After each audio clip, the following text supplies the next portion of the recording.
Hey everyone, welcome back to another video. We're looking at a bit of news today in the gaming world, not so much centered around Xbox, but we are looking at how Final Fantasy 7 Rebirth hasn't done as well as expected. We are awaiting the game failed to meet our expectations yet again, with Final Fantasy 7 being only on PlayStation. And I know a remake was on PC, but if the game comes out a year or 2 years later, no one cares.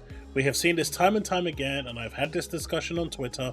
It doesn't matter. If a game comes out so late, no one cares. The hype for that game goes, and it just kind of goes away. And the fact that they release it at full price as well, it adds more salt to the wound. But, you know, if you are going to enjoy this content and want to support what I do, hit that like button, smash that red button to subscribe, hit that bell to stay up to date with all content I release. 7,000 subs, we are going to do a giveaway, and then every 1,000 subs after that. So stay on track, keep supporting, and if you want to show further support, you can do that through my Patreon, YouTube membership, and of course, super thanks at the bottom. Right, so the first piece of news we have right now is the BAFTA Awards, and obviously Baldur's Gate 3 wins Best Game at the BAFTA Awards. There was no real surprise here, it was always going to win. Baldur's Gate 3 is just such a game that has really taken over everything. I know people have different feelings on this game, like I do myself personally, but it is what it is, and Baldur's Gate 3 has once again walked away with the biggest of honours. However, in terms of awards, you have animation with Hi-Fi Rush, artistic and audio achievement go to Alan Wake 2, which was my personal game of the year, British game Viewfinder, debut game Venba, evolving game Cyberpunk 2077, totally undeserved. It is not an evolving game, it is not a live service, that should never have even been there. Why is this game even getting nominated? There is something wrong with this system. But anyway, Game Beyond Entertainment, Cheer. I really want to check that game out. I've been recommended it a number of times. Game design, Dave the Diver. Multiplayer, Super Mario Bros. Wonder. Music, Baldur's Gate 3. Narrative, Baldur's Gate 3. I still think Alan Wake 2 should have taken that. New IP, Viewfinder. We have Performer in Leading Role. Nadji Jetta as Miles Morales in Marvel's Spider-Man 2. Performer in a supporting role, Andrew WinCott as Raphael in Baldur's Gate 3, Player's Choice, Baldur's Gate 3, and Technical Achievement, The Legend of Zelda, Tears of the Kingdom.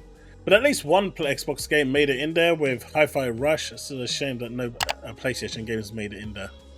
Anyway, moving on, we have this over here, with J-Rock saying, "I beg your pardon," and Daniel Ahmad says, "It's selling about half of what Remake sold in the same time frame and looks like it'll have a weaker tail prior to any PS Plus like release." So obviously after a certain time the game goes on to PS Plus, that is part of the contract. So Square Enix is standing to lose a lot of money on this game, and with the third one coming as well, if they have tied a contract that it can only be released on PlayStation, this is bad times for Square Enix, really is. But he then goes on to say also not to be that guy, but Rebirth is underperforming sales-wise. Not that sales performance is related to what that guy said. I mean, at the end of the day, regardless of how you put it, it's not selling. And 2 million sales, which is what, 3.8% of the total PlayStation fan base, pretty much tells you everything you need to know on how these games are performing on PlayStation. And at some point, Squaresoft is going to have to turn around and just start to reconsider what they want to do, whether they want to go with all their games full multi-platform, or at the very least release it day and date on PC. And with news that I hope to have some clarification on Tuesday, that could actually be a really, really positive thing for Xbox fans. So stay tuned to that stream on Tuesday, because we should be having some bit of news. At least if what my sources are telling me is true. Of course, then we come over to this one over here. The Gamer says PlayStation data suggests $70 games are resulting in fewer sales.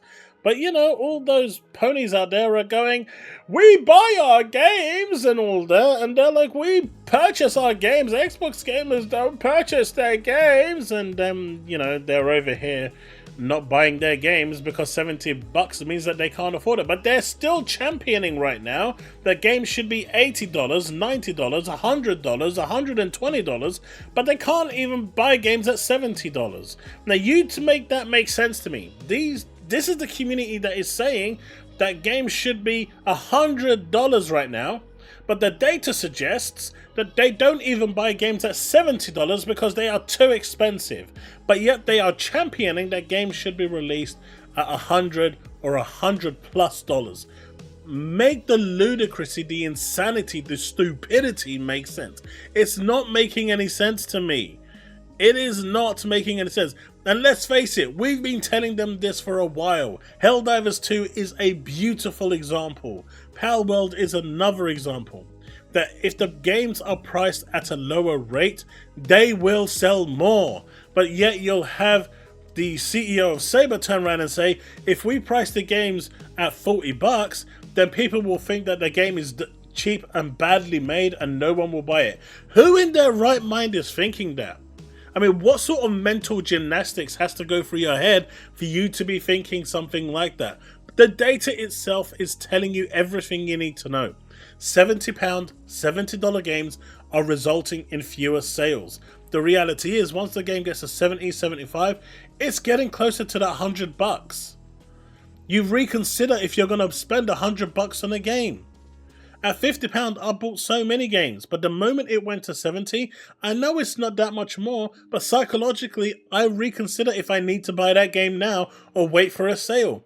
But at £50, I buy it. That's the difference. And, you know, it's crazy to think that they can't see this. I mean, in a gacha game that I play on my other channel, there was a skin that was released for £8, as opposed to the £100 one. Right? Yeah, they do £100 skins. But it's a gacha game. What do you expect? Not that I buy any of those. People that buy them are crazy. They're the whales. The ones that have no concept of money. But do you know that the £8 skin outsold the £100 skin? They sold an exponential amount of those £8 skins, but it outsold the £100 skin. Why do you think that is? Because it's more accessible. People are willing to take a punt. People are willing to take a gamble. But at 70, 100, they're not willing to take that gamble. They'll wait for a discount. Days Gone was the same. When Days Gone was released, people didn't buy it. People waited for a sale and then bought it. And then you had the CEO come out of Ben Studios and said, well, you guys should have bought it if you wanted an actual sequel. You didn't buy it when the game came out. And that is the metrics that people look at. But what can you do? So this one over here is a bit of a satire post. I just wanted to spare a moment for this dude who is port begging for a console he doesn't own. I mean, you literally cannot make this up. My dude is port begging for a console he doesn't own. Let that sink in for a second. This was sad. Like, I've seen some sad stuff from Unleashed, but this one, port begging for a console he doesn't have, this was sad. Now this one is actually a really weird one. State of Decay producer Jeff Strain closes new studio due to leaks. Xbox-linked Project VanCourt canned amid leak concerns. Now this is actually a pretty interesting read. However, Nicole Carpenter, who wrote the article and collected the information, had this to say. So I'll have a link to this and the article in the description below. But what I'm going to read is Polygon's Nicole Carpenter's tweet. The tweet reads, in a bizarre studio closure and layoff message to staff, Possibility Space owner Jeff Strain blamed the studio closure on employees leaking information to the press. And it reads, last week I received a list of topics and questions from Ethan Gatch, I think I pronounced that right, a reporter at Kotaku, regarding an article he's writing about Britannia Media and the closure of Cropped Circle Games. Much of it was expected, but I was also stunned to see non-public information about Project VanCourt. Disclosure of our publishing partner with details of our business and financial relationship and details of internal profit and loss discussions and confidential all-company meetings. Mr. Gatch specifically credits current employees as the source of this information. And this is why you never reveal your source, right? Because what you're about to see is the result of revealing your source. Even though they didn't directly reveal the person, the company didn't take, Jeff didn't take any risks at all. He just literally guillotined the whole thing, as you're going to see.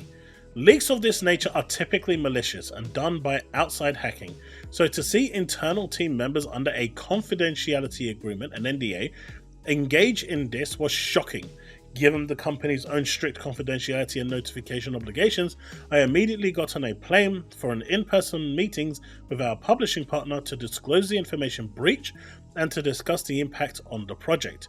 During that discussion, our partner expressed low confidence they would be willing to invest the additional resources needed to complete the game, so we mutually agreed to cancel VanCourt. So because of those leaks that happened, and the fact that the person making the leak now publicly decided that they were going to reveal who their source was, the investors decided, well, you know what, we're done. If this is the type of security you have and your people can't even be trusted, forget about being hacked. But we're talking people that work for you are leaking this information. We've lost all confidence in you and your business. We're pulling our investment back and we are done. As a result of the cancellation of the publishing relationship and after careful consideration, I am closing Possibility Space. Today is your last day of employment with Possibility Space and Pre-Tenure Media. I mean, basically what they're saying here is it's done. You guys, we trusted you. You decided to go and leak that information, and whoever they leaked that information to revealed their source, even though it was not directly revealing a person, so that person could be fired and then everyone else would be okay. They just said it was someone within your company. Members within your company have corroborated this. And that was it. This is why you never reveal your source, people. And when people say, show me your source or you're chatting rubbish, this is why you don't do it. If you cannot trust the people that you are talking to, and this is why I will never ever reveal my source, and this is why I won't even talk about anything that's told to me unless I've been given express permission by them to say it in a way that doesn't incriminate that person, I won't say anything. But I know others will immediately, just for the clicks and the clout. And as you can see here, that's what happened. And because of that, a whole studio got shut down. It's awful. But this is the reality of what happens when you leak information. And a lot was leaked here, as you can see. And this is really bad. Really, really bad. And it goes on to say, as of today, I am stepping away from the game industry to focus on my family and care for Annie. I wish you all the best as you navigate this complex industry and challenges and opportunities ahead. Jeff, my dude just said, you know what? If this is what's going to be involved and I've just lost all my funding, I'm done. You're all fired. I'm done. I've got my money. It's not like I care. I'm rich as it is. I've got enough money to look after myself. Good luck to you guys who decided to cut yourselves off from a job. And that's essentially what happened there. Why would you go and reveal your source? And even if it was just one person in there that did this, they're not going to own up. And everyone in that studio got laid off because of it. Really, really awful stuff. Really awful. Anyway, that's it. That's my point. That's my video. Until the next one, remain legend.